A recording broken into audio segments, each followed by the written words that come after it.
इच्छा पूर्ति होती थी, लेकिन इच्छा के साथ जो सुख हमें मिलता था उसके हर क्रम में दुख बराबर दिखाई पड़ता रहता था। कैसे दिखाई पड़ता था कि पैसा हमारे पास आता था तो उनसे हजारों गुना धनी दिखाई पड़ते थे, तो ईर्ष्या होती थी। जिनके पास नहीं आता था उनसे द्वेष होता था कि ये कल हमारे ऊपर अटैक करेंगे। तो इस प्रकार पैसे में मोह होता था, पैसा निकल जाता था। पैसा में भोजन की बात थी तो बंधा हुआ एक जगह हमको भोजन मिलता था अपने घर में। अब देखिए, अब पैसे की जरूरत है तो घर घर में भगवान का डेरा लगा है। भगवान सब घर में है, सब मकानों में है, सब नगरों में है, सब गांवों में है। हाथ में कूड़ी, बगल में सोटा, चारों तरफ जागीरी में। अब वो हम एक जगह खाना पाते थे अपने घर की रसोई में, महतारी या पत्नी बना के देती थी। अब हमारी महतारी सब हैं, जहाँ पहुँच जाते हैं भिक्षाम देही, ताही भरपेट मिल जाता है। पहले हमसे कंपटीशन लोग करते थे, अब सब घोड़े पे गिरते हैं, प्रणाम करते हैं और बढ़िया से बढ़िया खिला देते हैं।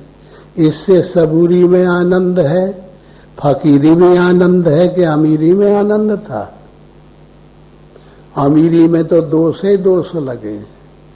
हर चीज में जिसमें सुख है उसमें दुख है, जिसमें अच्छाई है उसमें बुराई है। जिस कदम को हम रखते हैं वही में दायराबद्धता है, कालबद्धता है, समय की बाध्यता है। अब हमारे ऐसा हमको फकीरी मिल गई कि सब भगवान को हमने सौंप दिया। भगवान सबके घर घर में है, भगवान सबकी रसोई में है, भगवान सबकी आत्माओं में है। तो हमने वो फकीरी पाली है। तो वो जब जहाँ भी हम खड़े होते हैं, पहले यह रहा कि घर में चलें तो खाना मिलेगा, पहले यह रहा कि हमारा पैसा जहाँ है वहाँ पैसा मिलेगा। अब तो जहाँ जाते तहाँ खाना लिए खड़े रहते। अब चारों दिश जागीरी में ऐसा लगता है कि हमारे ही घर है, सब हमारा ही सब कुछ है। सब लोग हाथों पे लिए खड़े हुए हैं। ये कैसा आनंद है गरीबी में, और वो कैसा बद्धता थी अमीरी में, जो कि अपने घर के अलावा दूसरे छू नहीं सकते। छूते हैं तो पुलिस में रिपोर्ट हो जाएगी, अगर उसे लेते हैं तो डंडा मारेंगे, लोग गाली देंगे कि चोर आ गया, चोर आ गया। अब तो महात्मा होने पे, फकीर होने पे, फकीरी को ग्रहण करने से, फिक्र को खत्म करने से, फिक्र का जो दाता को याद जब से हमने किया है तब से घर घर में जाके हमको सब चीज मिल जाती है। जहाँ हम पहुंच जाते हैं तहाँ ही मजा पड़ जाता है, वहीं पैसा धरा है। अब जाना भी नहीं पड़ता, जैसे मांग करो तैसे ही हो जाता है। तो जो आनंद गरीबी में है वो अमीरी में नहीं है। अमीरी में है लेकिन समय बाध्यता वाला है, भेद वाला है, कपट वाला है, ईर्ष्या वाला है। वो जीवन अच्छा नहीं। निर्लेप जीवन, सर्वत्र जीवन, आनंद ही आनंद चारों तरफ। सब पूरा जगत जागीरी में दिखाई पड़ता है कि अपना ही है, वो भी अपना है, वो भी अपना है, वो भी अपना है। पहले तो हम अपने घर के अलावा किसी को कह सकते थे कि अपना है? तो इसलिए भगवान के आनंद में, सब कुछ के त्याग में, ईश्वर के ग्रहण में और दुनिया का त्याग करने में जो आनंद है, आज देखिए तुकाराम क्या कहते हैं, हाँ, कि परमात्मा को देखो, कण कण में देखो, सब जगह भगवान है।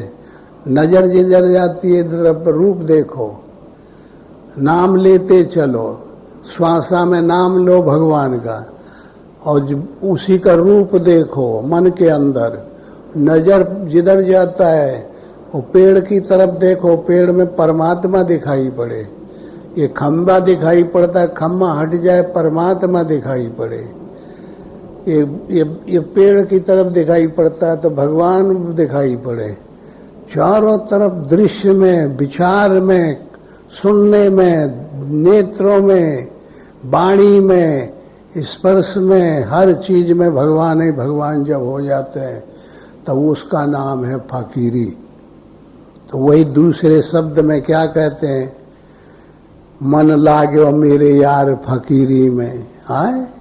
तो ये फकीरी का महत्व किनको मिला है, जिन्होंने अमीरी का महत्व चाख लिया है, अमीरी को जो समझ गए। अभी तो अमीरी को जो लगे हुए हैं, अमीर नहीं हो पाए, उनको पूरा नहीं मिलता। प्राइमरी को जो पूरा पढ़ लेगा तब वो ABM में जाएगा, जब हाई स्कूल की परीक्षा दे लेगा तब इंटर में जाएगा। इसलिए संसार में रहना भी जरूरी है, लेकिन संसार का गुणा भाग लगाना चाहिए कि ये हम क्या कर रहे हैं, ये कितना दायराबद्ध है। हमारे पास कसौटी है, उनसे हमें कसना चाहिए, जैसे कसौटी से सोना कसा जाता है, ज्ञान रूपी अग्नि से सोना तपाया जाता है। ऐसे अपने को, अपनी बुद्धि को, अपने मन को वैचारिक ढंग से, तुलनात्मक विचार से अंदाज करते रहना चाहिए कि हम कैसे थे, अब क्या है, कैसे हो गए। तो इस दृष्टि से ये भजनों का जो रहस्य है, अर्थ है, वो महात्मा लोग हमें तुम्हें ये सिखाना चाहते हैं कि वास्तविकता को पकड़ें, और जो गलत पकड़ में हमारे दिल दिमाग में आ गया है उसको सही चीज को अंदर लें, और गलत चीज जो आ गई है उसको बाहर निकाल के फेंक दें। फिर दूसरा भजन है कि हाँ नहीं वो तो अब ये हो गया, ये का तो भावात्मक जो था ठीक है।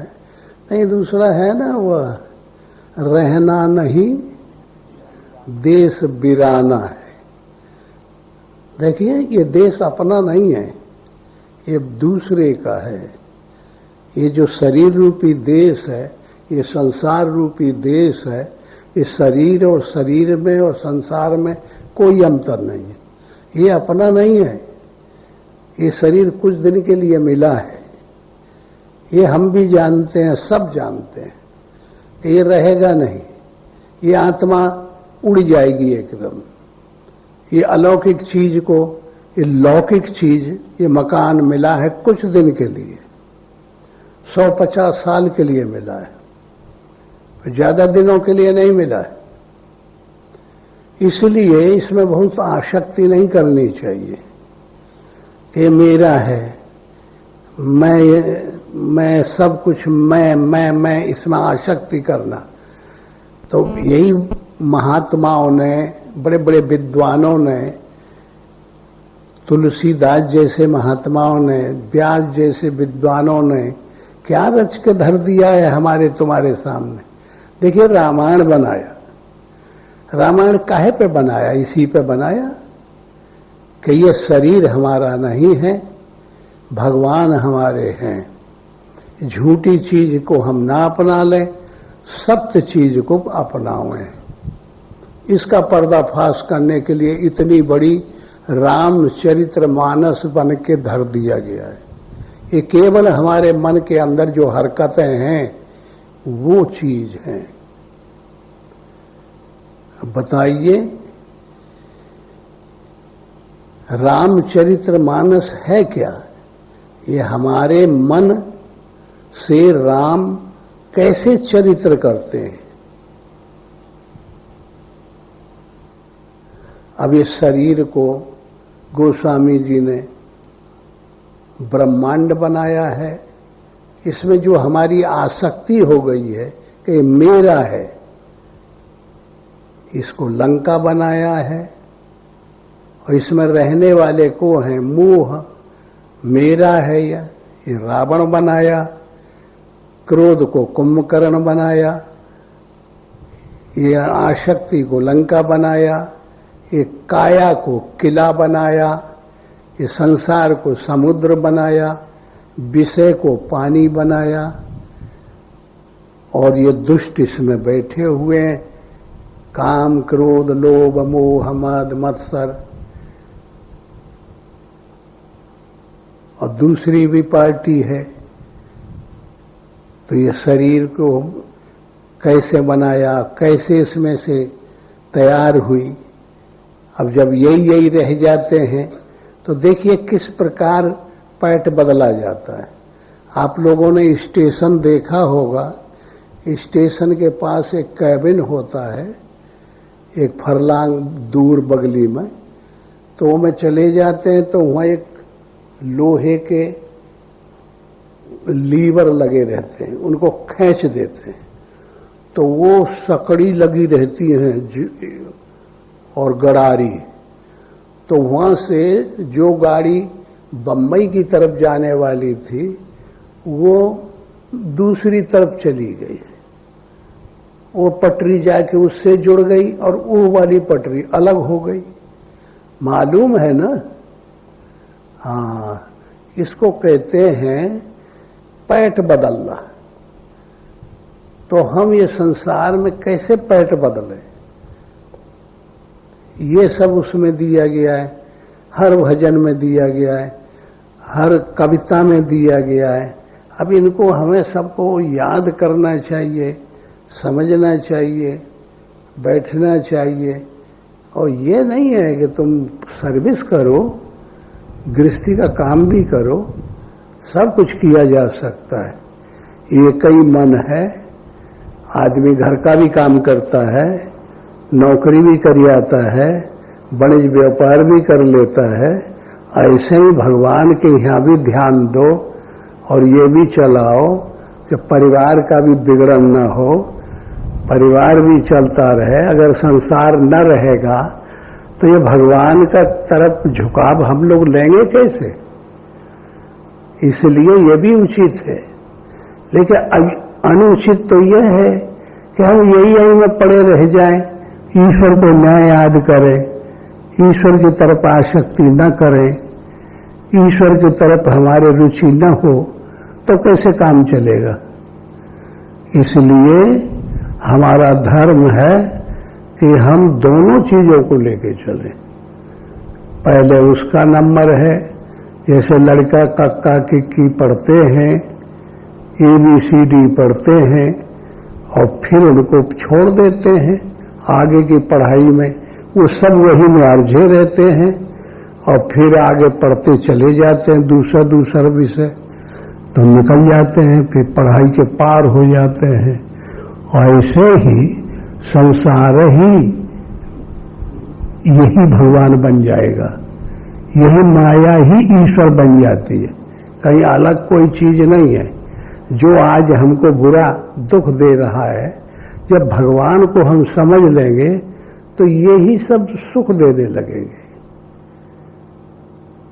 ये जो पदार्थ हैं यही सत्य हो जाएंगे, यही मन फिर गरुड़ बन जाएगा जो आज सर्प का काम कर रहा है। यही इंद्रियां जो विषय में हमको दौड़ा ले जाती हैं, जब भगवान का आशीर्वाद मिल जाएगा, भगवान में समझ में आ जाएंगे, तो ये इंद्रियां रिद्धि सिद्धि बन जाएगी, ये हमारी सेवा करेगी। ये अलग नहीं होता है, ये संसार तब भी रहेगा। एक कलाबाजी है, इसका त्याग का रूप आता है, लेकिन फिर यह धीरे धीरे बदल के परमात्मा की शक्ति का रूप बन जाता है। इसलिए ईश्वर को समझने से यही चीज सही का रूप ले लेगी। अविद्या ही विद्या बन जाएगी। आज वो अविद्या है, हम नहीं जानते इसलिए अविद्या है। जब जान जाएंगे तो हमारे अधीन होके वो विद्या बन जाएगी। इसलिए जब हम परमात्मा को समझ जाएंगे तो यह संसार सब परमात्मा का रूप बन जाएगा। देखिए, एक जगह रामायण में आया है कि गो गोचर जहां लग मन जाई, सो सब माया जाने भाई। वही गोस्वामी जी कहते हैं, उन्होंने रामायण को लिखा है।